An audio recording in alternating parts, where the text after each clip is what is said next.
Hello everyone, Rob here from Bigtank, and thank you for watching our vlog.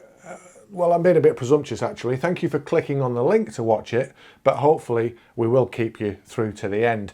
And I say that because so much of the content statistics that we're presented with these days are based around impressions, clicks, and likes, and don't really focus on the really important data, such as how long the content was viewed for, what the click-through rate was, and what engagement was generated. Now, that data is available with most online content, but the numbers are usually way smaller than the headline-grabbing numbers of impressions and likes, which is why they're used to sell the sizzle of a campaign.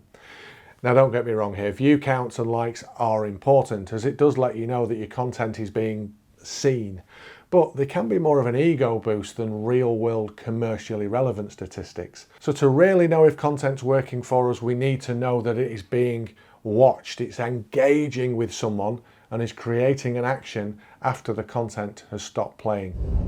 Now, typically a view is counted only after a few seconds of content being seen or being presented on screen. So you could put a video out there that's a minute long and see that you're getting hundreds of views, where in reality people are turning off after 5 or 6 seconds as the content isn't grabbing their attention.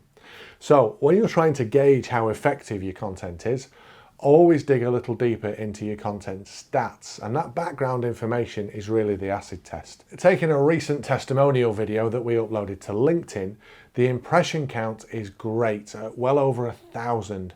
But all that means is that it has appeared in over 1,000 feeds. It doesn't necessarily mean anyone has clicked on it or indeed watched it. So we need to click the View Analytics button to see the real story. And in this case, it's pretty good news, as we can see that we have over 400 views from around 400 different viewers. And vitally, we can see from the total minutes viewed that people are likely watching this through. If the view count is high but the minutes viewed are low, for a 1.5 minute video, that would mean people are clicking but not really watching. They're clicking and then clicking off. So quickly, by using these stats, you can get a feel for how your content is working. As I said earlier, every platform you use will have background metrics that you can really dig into.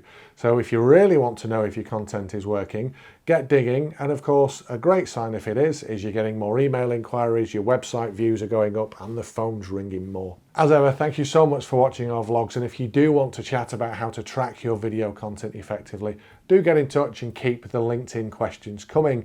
And an extra thank you to Chris and the guys at Fagan and Worley for taking the time out to give us that glowing testimonial for the work we've done with them. That's it for this vlog, guys. Take care, and wherever you are in the world, stay safe, and I hope you have a brilliant day.